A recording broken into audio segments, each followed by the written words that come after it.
Welcome to Deep Waters here on ProBox TV, coming at you Monday through Friday. Download the app, subscribe on YouTube. Don't miss a moment of the boxing news. Well, we have some history and some current affairs coming together almost exactly a year since Terence Crawford defeated Errol Spence Jr. in a much-anticipated showdown that turned out to be extremely one-sided. What a difference a year can make. To help me break it down in studio, I have Chris Algieri joining us via Zoom, Paulie Malignaggi, and Showtime Sean Porter. The news right now is that it was supposed to be Sebastian Fundora, at least the conversations were Sebastian Fundora in October for Errol Spence Jr., but he's in court with his trainer, hasn't gotten a new trainer yet to replace Derek James. Educate the fans, Chris, where should you be? If we're in conversations about a fight in October that's big, after a year layoff, where right now, end of July, should we be in camp in preparation for that fight? Well, number one, you should have a trainer at that point. But yeah. October's 3 months away. So, that's a 12-week training camp. For someone coming off a year layoff, coming off of a bad loss, that's probably about enough time. But again, you need to be having a trainer. You need to be already getting moving once again. A year is a long time for a fighter who's not, he's not a spring chicken anymore either. And so I would suspect that he would be beginning his physical conditioning at this point, starting himself back to being an athlete. A lot of times with these, as you get higher in your career, you have more time off in between fights, unfortunately, because one, you're making way more money, so you can be off for more time. Two, setting fights up, negotiating takes much longer. There's the big marketing plan to get those fights going. So 2-3 times a year you normally get, but a year layoff is, you're missing a couple fights in a row. So it's going to take a little bit to get back into shape at that point. So I would suspect that October is not going to be the date, if it is to be at all. When you look at this, Paulie, Chris just talked about the physical, which you need to get ready. But the thing is, Errol Spence Jr. has talked about, the car crash took a lot out of him. The fight, as we said, against Terence Crawford was incredibly one-sided. It was not a close fight. What do you think about the mental side of Errol Spence getting ready a year after his last fight? Everybody was all excited when Fundora pulled the upset against Zoo, and they brought in Errol Spence into the ring right away. I think that was sort of pre-planned, where once Fundora got the win, they were trying to maneuver Spence back in and try to see if they could kind of rebuild him at 154 pounds. He had always been a pretty big welterweight and probably wasn't making 147 pounds that easily anyway. But the mental psyche, I'll add to what Champ Chris was just talking about. Yeah, you got the 1 year layoff, but even before the beating he took there, I think he had a pretty long layoff before that fight, so he's had, a long layoff, a beating, and then a long layoff again. So I don't, I'm sure he's not he wasn't in the best mental and physical place, but like Chris said, you also expect that if he was getting ready to fight in the fall, he was probably already, back in some pre-camp conditioning phase of training.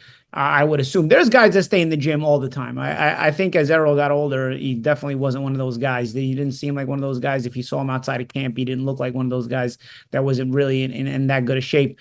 And also, I'll add another point to what the Champ Chris said. You're fighting less, you're making a lot more money, but it's also because there's only so many TV dates. And then you have only so many, and there's limited TV dates because now fighters make so much money. Back in the 50s, okay, they weren't making as much money. They were fighting every 3 weeks, even at world-class level, every month or whatever.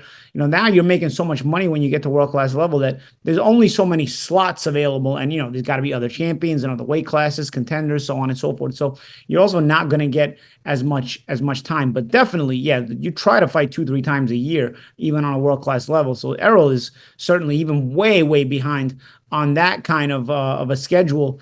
And now with the issue with the court situation with Derek James, I don't know how he would even be able to get back in. And not to mention, you have to compartmentalize that part of your life as well. So it's something else you're dealing with, so another stress you're dealing with.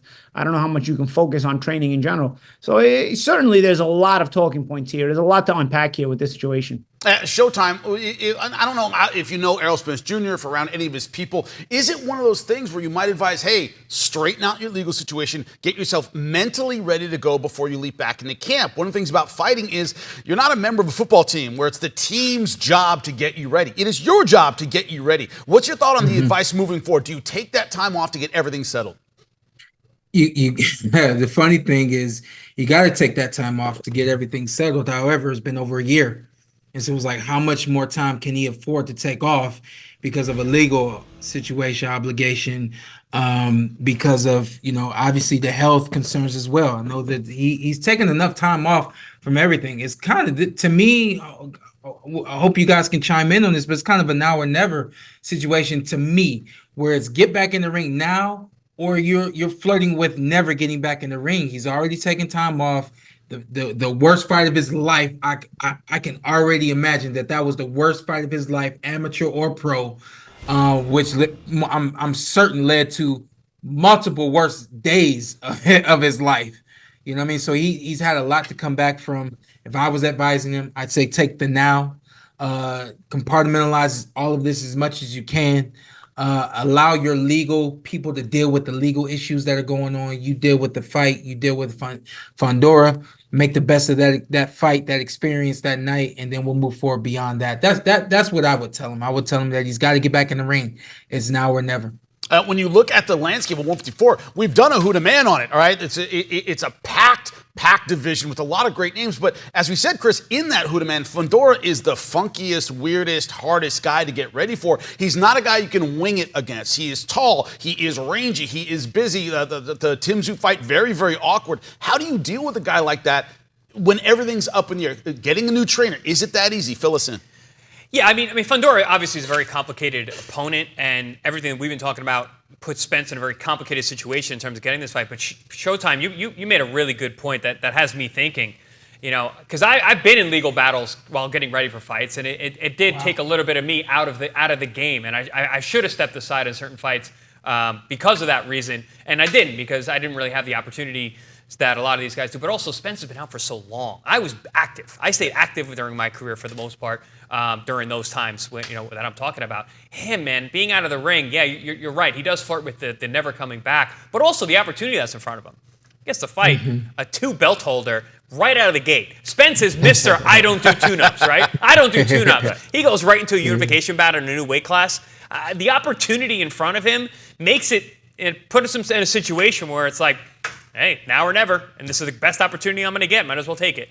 So, yeah, I can agree. I can agree with your point, Sean. I think that's a really good aspect to think about. Showtime, when you think about it, Chris and I were talking about this before the show started. Chris, you made a great point. You said anyone as valuable as Errol Spence Jr.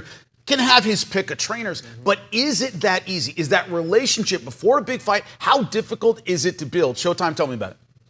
I'm really curious. What would he be looking for? He's an aggressive southpaw. He loves to fight. I'll give you guys a quick story. My dad went overseas with Errol way back. Errol was 16, 17 years old, 17, maybe even 18 years old before the Olympic Games.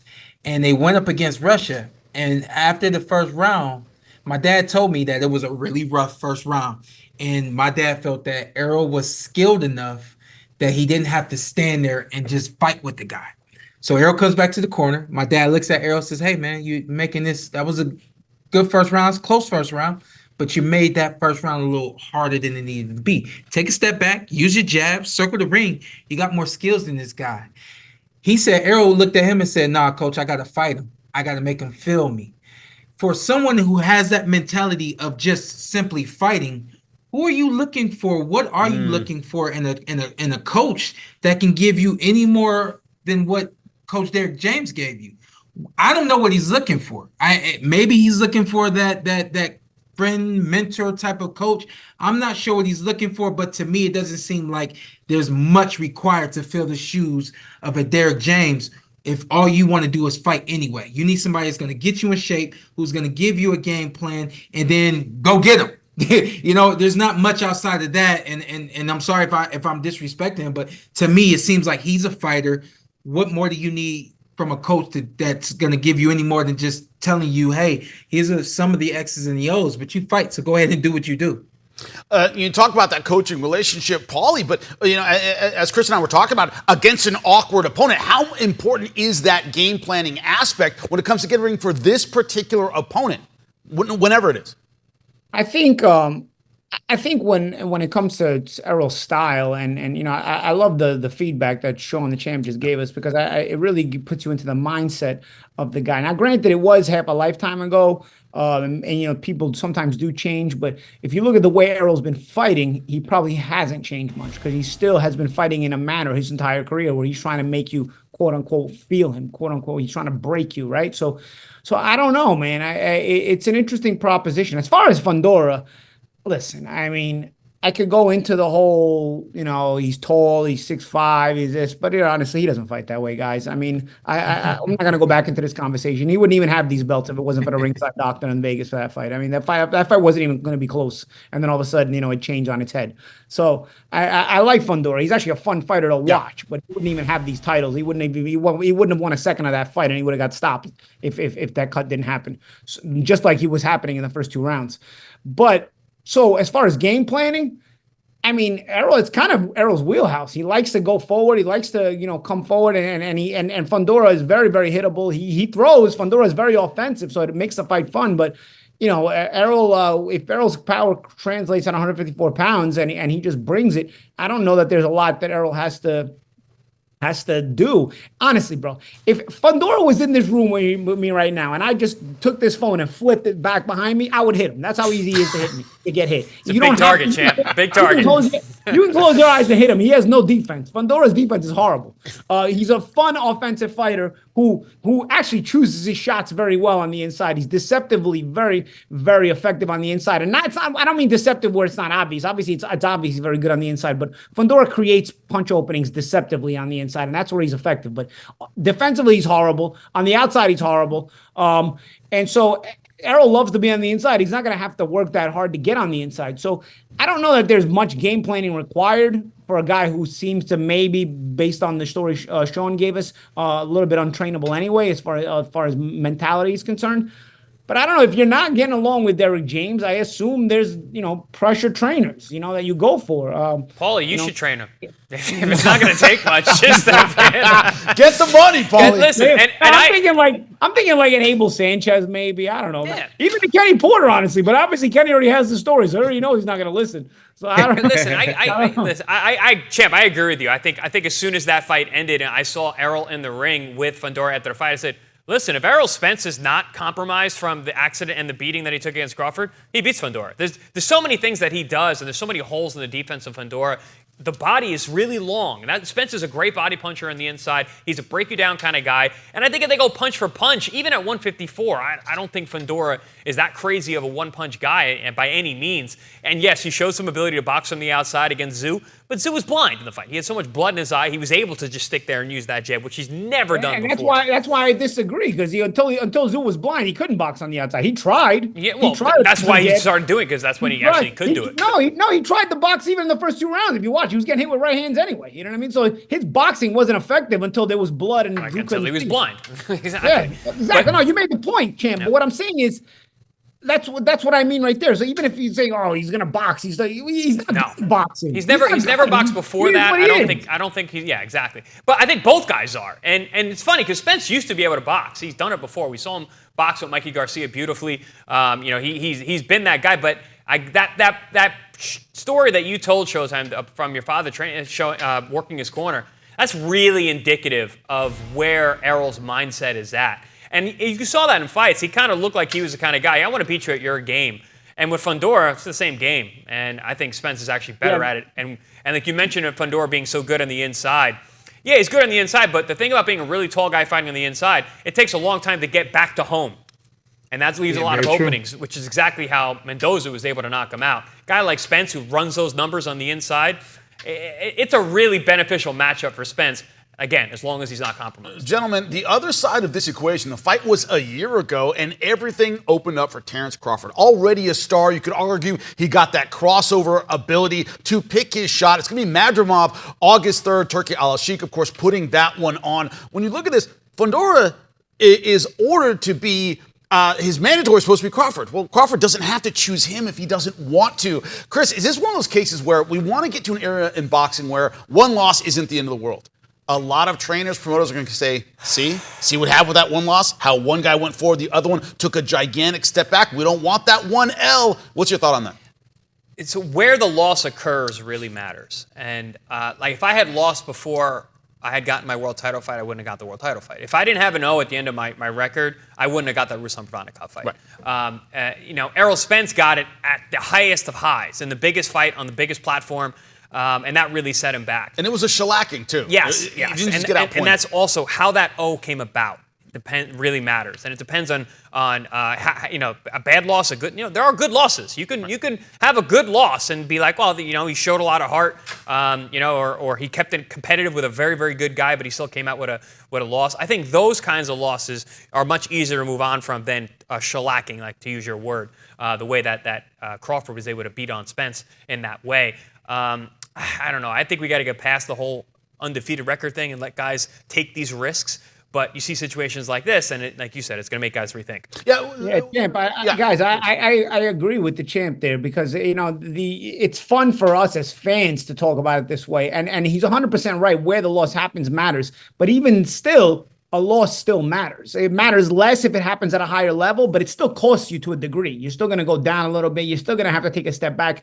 The fact it's funny too because there's also rules and regulations that sometimes get pulled and sometimes don't get pulled. For example, Spence, coming off the loss, let alone a bad loss, he's not supposed to be allowed to even fight for a world championship in his in a different fight. weight class as well. Yeah, in a way, exactly. You're not supposed to be allowed to even fight for a world championship coming off a loss. That was a rule. So they bend rules when they want to. I'll tell you a personal story. Sean went into his personal story. At the end of my career, I retired in March 2017, and in the summer, Jeff Horn beats Manny Pacquiao. My team got a call to fight Jeff Horn in Australia. For the WBO welterweight title. But I was coming off the loss. The WBO wasn't sanctioning. So the promoters in Australia already had a plan for me. I got called in August. They said, we're going to bring you down in October for a tune-up. We're going to get you a win in October. And then in December, it's going to be you and Horn, and you're going to come back to Australia.